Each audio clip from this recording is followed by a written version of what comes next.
Hi friends, Whitney with Girl Friday Crafts here. I am doing a project today for Margarita Day.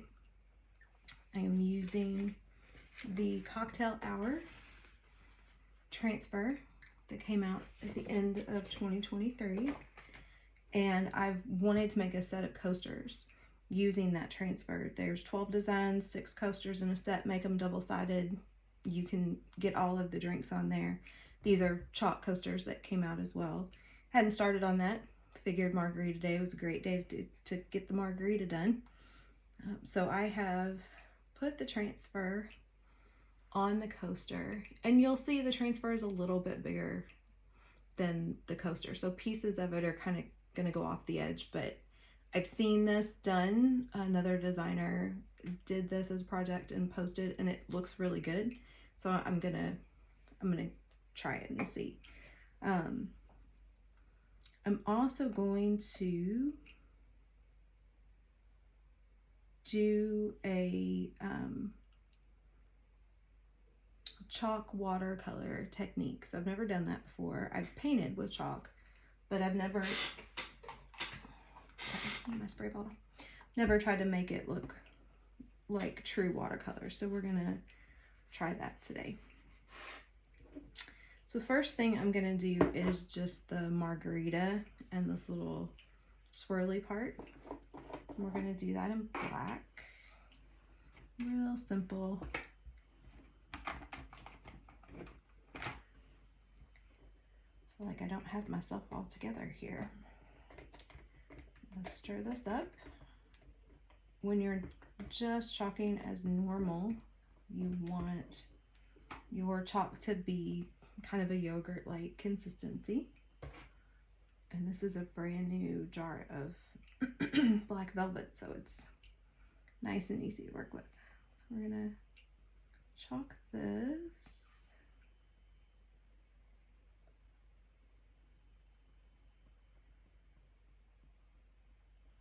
Try not to go off the edge of my transfer there. Okay, so there's that, and then I'm gonna lift this.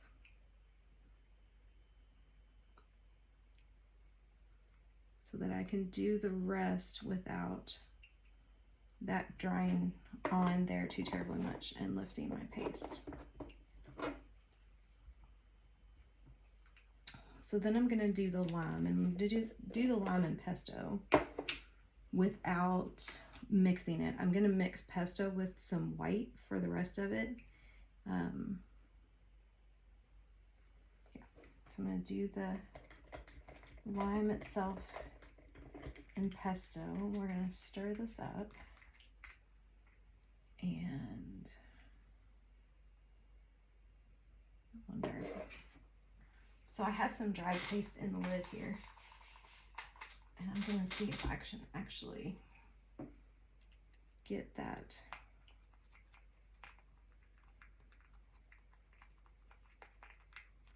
softened up enough. No, that's not gonna work. Okay. So we're gonna put a little bit of this on a tray because I don't want to get too much water inside my jar of pesto here. It's a pretty full jar, so I don't want to dilute it too much.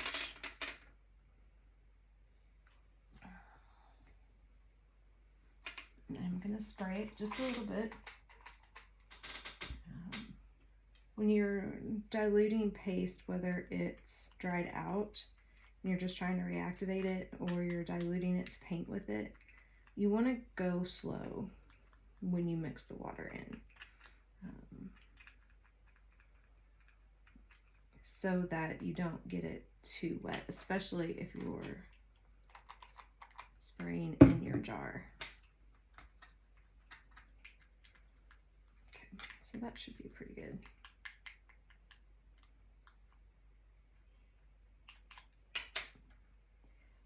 I'm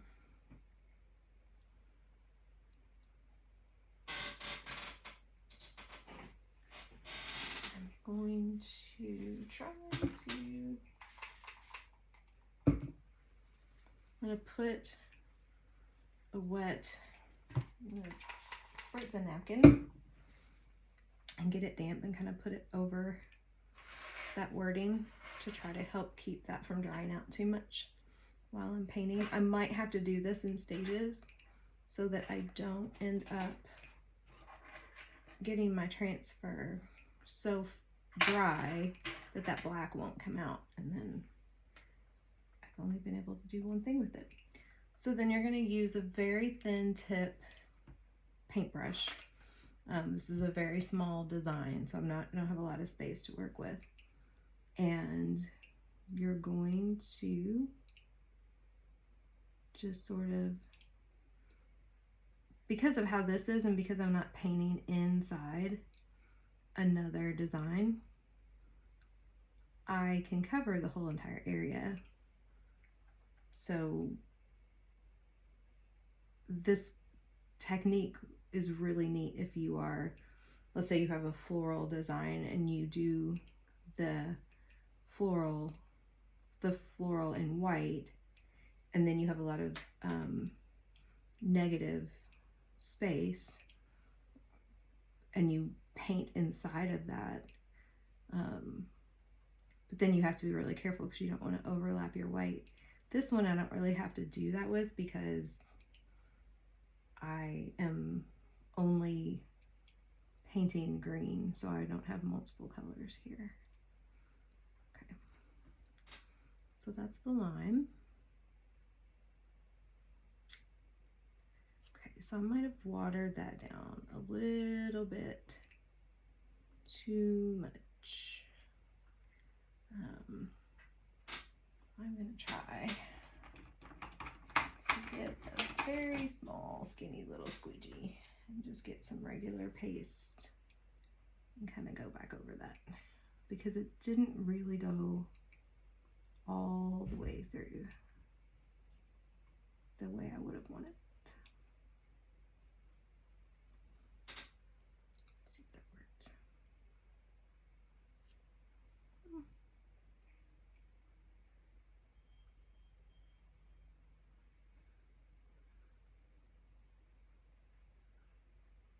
Okay. All right. So it's okay. Happy accidents. We were having a team meeting the other night and we were having a conversation about going live and you know, not really being afraid to make mistakes on a live or in your videos or whatever. And somebody made a reference to Bob Ross. And, you know, he was the first, you know, ever to really do like live projects. And he talked about how there were no mistakes, only happy accidents. So a little happy accident there.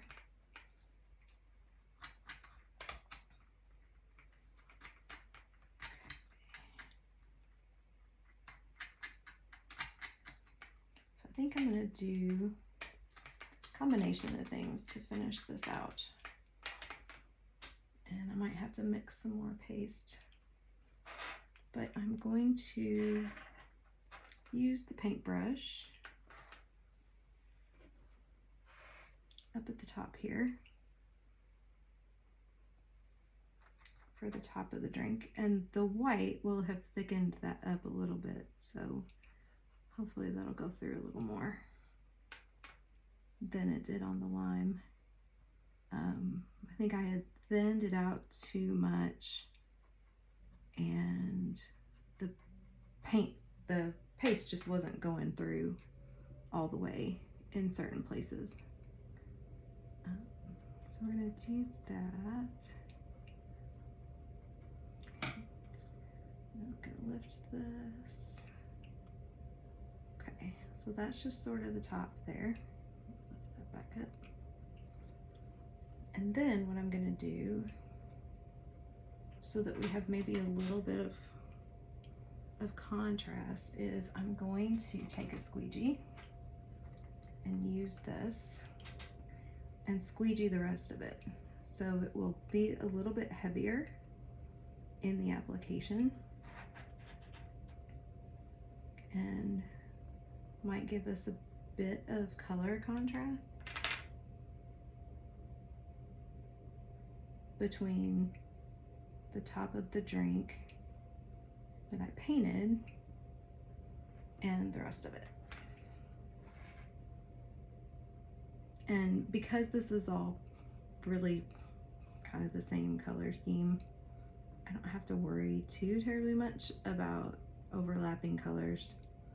I don't have any significant color contrasts that if I pull a little bit of this darker green accidentally down, or if I get a little bit of the lighter green up in the lime, that it's gonna look dramatically different. Have to be a little careful here around the black.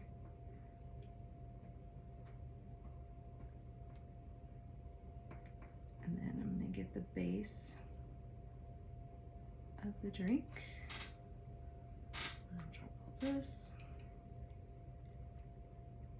And we're gonna lift really carefully. Oh, that settled back down and dried. I might have to touch that up some. All right. Okay. So there's that. So my black lifted a little bit. So I can either touch it up or I can wash the transfer and then, you know, go back over it. But what I can also do now is I can take a paintbrush and I can go back in and I can paint a little bit of this in.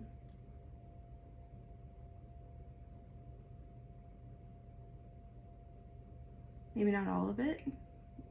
You know, I don't want to necessarily fill it in completely,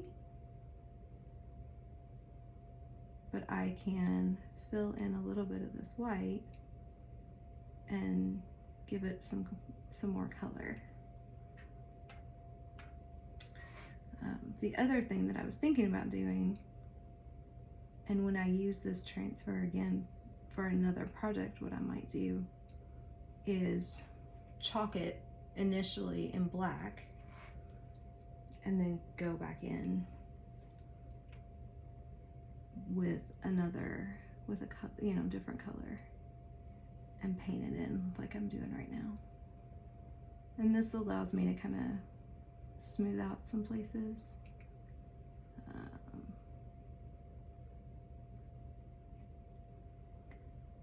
I might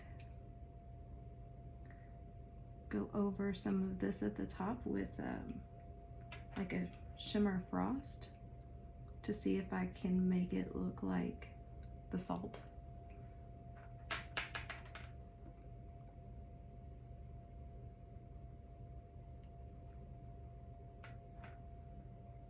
So just kind of filling it in,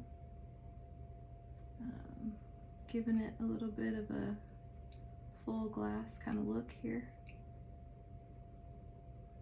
This transfer looks really cool with the etching cream on glass. So another designer shared a picture the other day of she chalked the glass on the bar, like on the cabinets in their bar. She used the etching cream and etched it in glass, and it looks really cool.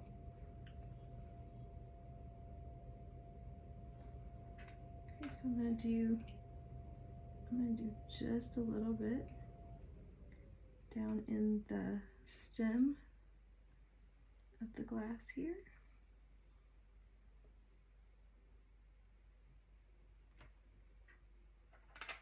And also just a little bit on this side where it hangs off the edge a little bit more. Okay, so there's our margarita. I'm wondering how easily I can touch up that black. sometimes I try to touch things up and I feel like I actually make it worse. The good thing is this is a boutique surface, so I can wash this part of it off and do it over if I need to. So I have this little tool that came with the artist tool set, and it's got a very narrow rubber tip, and it's great for these little touch-up kinds of things. I use it an awful lot.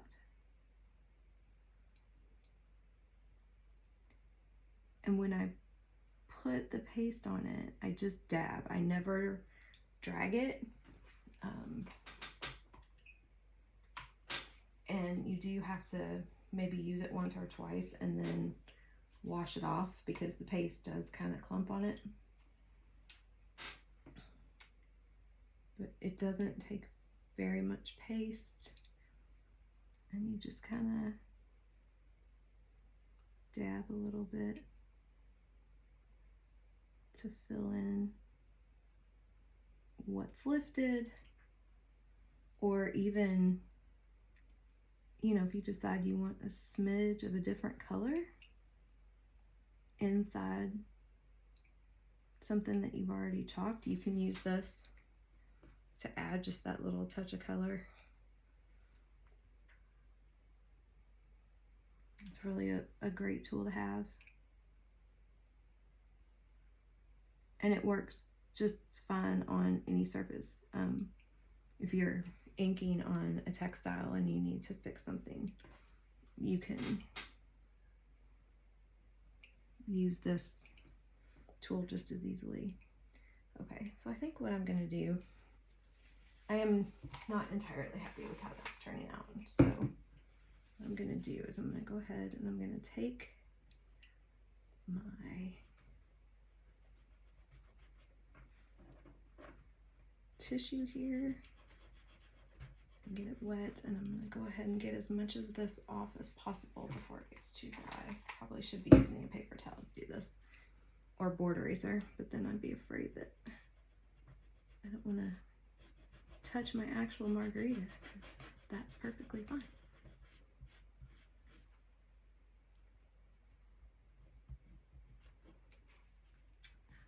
Okay. Got a little bit of that off. I don't think I have a board eraser down here. I think they're all upstairs.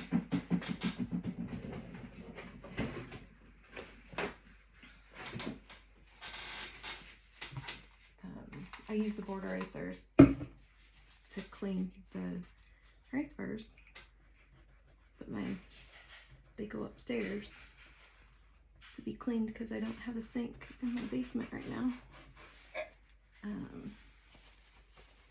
And so I don't have any board erasers down here because I don't use them down here. Just get this one little piece that's super close.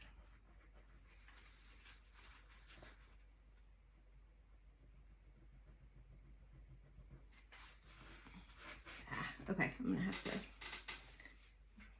mess with that. I might need a Q-tip to get that one little piece, but you'll see, I mean, that came off, I mean, relatively easily. Easier if I would wash the whole thing off, but I don't want to redo the actual margarita because I think that looks good. So I will, when I redo this and have it finished, I will post a picture in the comments, and like I said, I'm going to do both sides with different drinks so that the full transfer is on a set of coasters. And then if you just spray these with like shellac or Mod Podge or something like that, then it'll set and be fine to set drinks on them and actually, I mean, use them as real coasters. So, okay, happy Margarita Day.